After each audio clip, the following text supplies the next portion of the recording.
Информация о потустороннем мире, полученная за несколько тысяч лет, обобщенные результаты научных исследований потустороннего мира и наблюдения обычных людей за последние 150 лет согласуются в своих выводах.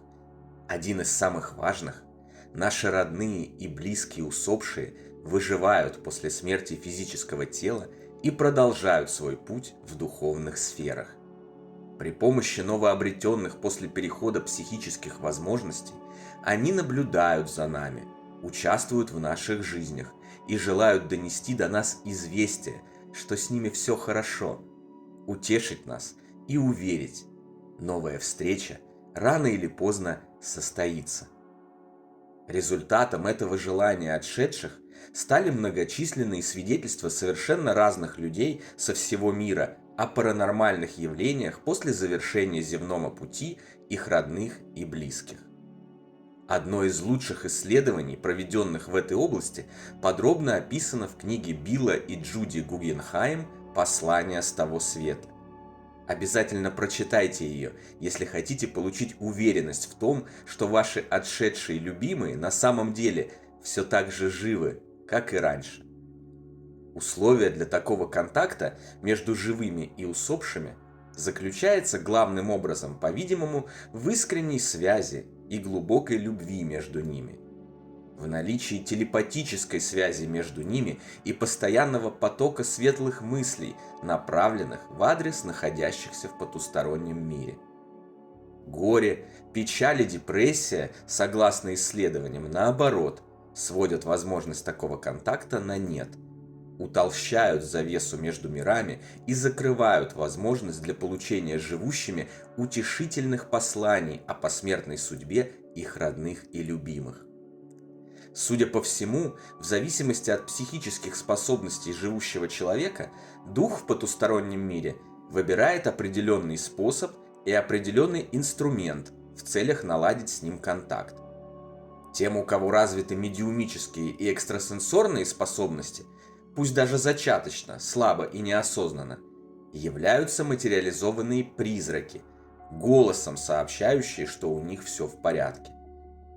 Те, кто не наделен медиумическими способностями, получают символические послания в виде настойчиво появляющихся бабочек, птиц, надписей, навязчиво звучащей музыки, снов и явлений синхронизма, то есть удивительных совпадений, происходящих настолько часто и в настолько сложно воспроизводимых условиях, что они перестают быть совпадениями, а становятся доказательствами. Ранее я рассказал вам, как потусторонний мир общается со мной через образы сердец, которые я стал видеть повсюду, куда ни брошу взгляд. А еще через музыку, символизм и синхронизм. Мой самый родной и близкий человек, уже знакомый вам Даня, в 22 года покинувший земной мир из-за онкологии, делает это во снах и наяву. Он посылает мне сигналы и послания каждый день, показывая, что он, по сути, никуда не ушел, что он рядом, и забота о его родных и близких после его отбытия в запределье является для него одним из самых важных занятий. Зная Даню и его неравнодушие по отношению к родным и любимым, и даже малознакомым людям, это совершенно в его стиле и даже не особо удивляет. Результаты моих исследований и наблюдений за паранормальными событиями, начавшимися после завершения Дани его земного пути и продолжающимися до сих пор, полностью совпадают с теми выводами и описаниями, которые были сделаны учеными и простыми людьми как в последние годы, так и на протяжении прошедших тысяч лет. Ничего нового на самом деле в моем случае не происходит. Похожий опыт большинство людей неизменно получает после ухода своих близких на протяжении тысячелетий существования человечества. Если вы начнете расспрашивать своих друзей и знакомых на предмет обладания ими подобным опытом, вы обнаружите, что практически у каждого случались определенные необъяснимые странности после физической смерти родных и друзей. Попробуйте, вы будете удивлены, насколько широко распространен этот феномен. И все же я обнаружил, что определенные различия в тех или иных случаях присутствуют, что на самом деле лишь подтверждает реальность этого феномена. Как я уже упомянул, в зависимости от наличия или отсутствия развитых психических способностей, духи выбирают метод и инструмент контакта. Прямой, посредством сновидений или символический. Помимо этого, существуют различия в интенсивности такого контакта. Кто-то получает одно послание за всю жизнь, а кто-то, как я, оказывается засыпан ими с головой. О некоторых примечательных, утешающих и вдохновляющих посланиях я вам уже рассказал ранее. О каких-то обязательно расскажу в следующих видео. Подробное же описание, классификацию всех засвидетельствованных мной явлений, а также фотографические подтверждения вы найдете в нашей книге «Жизнь после жизни есть, я знаю. Путешествие скептиков в потусторонний мир». А сейчас я хочу рассказать вам об одном из самых удивительных посланий, которые я получил к текущему моменту и даже зафиксировал при помощи камеры в телефоне. Когда в один из дней, месяца через 4 после отбытия Дани в потусторонний мир, на окне моего балкона появился отпечаток ладони, примерно совпадающий по размерам с его небольшой ладонью, я оказался в смущении. С одной стороны, это удивительное и вдохновляющее событие. С другой, я не был уверен, что когда-то каким-то образом сам Даня при жизни не оставил этот отпечаток, или, быть может, даже я по случайности не оставил его и забыл о нем. Хотя я никогда не трогаю окна руками, поскольку обожаю идеальную чистоту и терпеть не могу противных отпечатков, все же надо признать, это могло случиться. А поскольку я подхожу к изучению потустороннего мира с разумных, научных позиций, я не принимаю на веру сразу все, что вижу, не занимаюсь самообманом и не подгоняю под свои желания любое событие, как это делают некоторые горющие. Как бы мне не хотелось верить, как говорил агент Малдер из всем известного сериала «Секретные материалы», важно устранять личностный фактор, сохранять хладнокровие и отделять зерна от плевел. Это должно быть важным критерием исследования именно в целях уверенного доказательства искомого факта продолжения жизни после жизни, вместо подмены его вредными заблуждениями, которые затем очень легко оспорят скептики, дискредитируя таким образом в целом знания о потустороннем мире с таким трудом и такой ценой, добытые другими людьми. Так, например, я столкнулся с горюющими, которые видят послания с того света в телефонных звонках с незнакомых номеров в знаменательные для усопшего даты рождения или физической смерти, даже не пытаясь перезвонить по этому номеру и узнать, кто звонил. Вполне и скорее всего может быть, что это спам, реклама или какие-нибудь коллекторы. Другие уверяют себя, что их близкие рядом, потому что в доме 2 раза моргнула лампочка или отключилось электричество ровно в тот момент, когда они подумали о недавно усопшем. Поскольку мы думаем о наших отшедших родных постоянно, согласитесь, это можно считать посланием с очень большой натяжкой. Таких посланий с момента ухода Дани я мог бы насчитать тысячи. По одному на каждый час жизни, и вполне возможно, что некоторые из них действительно ими и являлись.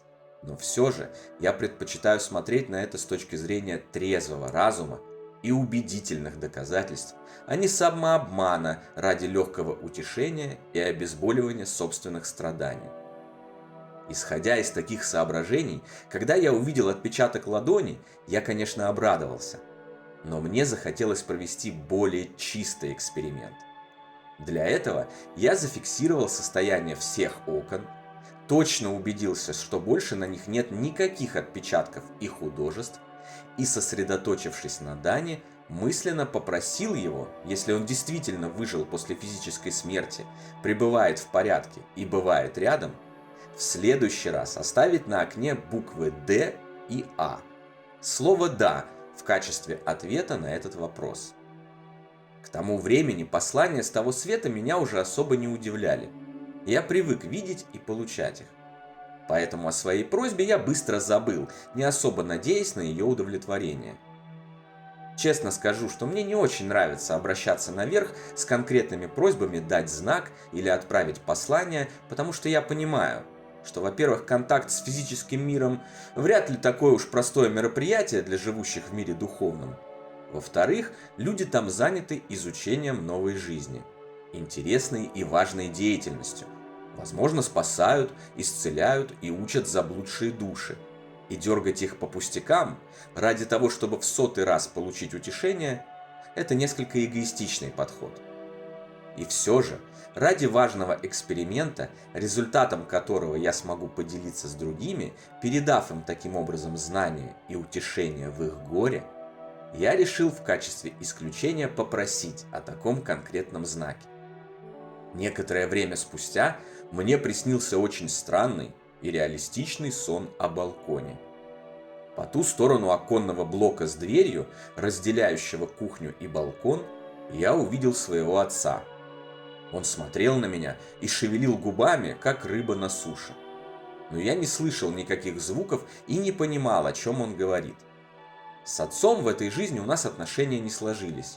И хоть я простил его искренне и по-настоящему, а он простил меня, и произошло это именно благодаря Дане, мы не общаемся. Наша история в этом воплощении завершена. Поэтому я вежливо попросил его покинуть мою квартиру, и он, к моему удивлению, повиновался. Вот только уходя через открытое балконное окно, он почему-то превратился в женщину со светлыми волосами, которая улыбнулась мне и выпорхнула на улицу. Я сразу понял, что это непростой сон, но еще не догадался, что он звал меня на балкон, чтобы что-то мне там показать. 2 дня спустя, поздно вечером, я вышел на балкон для того, чтобы обозреть окрестности с высоты 25 этажа и помедитировать на прекрасные виды. И внезапно вспомнил о своем сне. Я понял, что должен изучить окна на предмет появления на них новых художеств. Через пару минут после того, как я оказался на балконе, окна запотели, и на одном из них моему взору открылись четкие буквы «Д» и «А». Прямой ответ на заданный мной ранее вопрос. Я тут же побежал в комнату за телефоном, вернулся на балкон, сфотографировал явление и тут же начал посылать эту фотографию друзьям и родным. Пока они раздумывали, что ответить на этот выдающийся случай, я снова обратил свой взор к окну и начал внимательно изучать появившееся слово. Примечательно, что оно не нарисовано пальцем. Это также не было изморозью или морозным узором. За окном в тот момент было плюс 8 градусов по Цельсию. Ощущение, что это отпечатки какого-то материала. Нечто похожее на царапины, в определенных местах прямые и ровные, а в определенных с изгибами. Полагаю, что скорее всего слово «да» было отображено на окне с применением какой-то неведомой пока земным жителям духовной энергии, поскольку материализация в нашем случае, скорее всего, недоступна из-за отсутствия или слабого развития у меня медиумических способностей. Тем временем, пока я размышлял, слово «да» стало медленно исчезать с окна. Еще через 3 минуты на окне не осталось ничего. У меня и раньше не было никаких сомнений насчет доказанности факта выживания личности после смерти бренного тела. А теперь появилось вещественное доказательство, которым я при непосредственном участии моей духовной группы поддержки могу поделиться со всем миром, распространив свою уверенность на сомневающихся или тех, кто еще не готов к удивительным и вдохновляющим открытиям и знаниям потустороннего мира.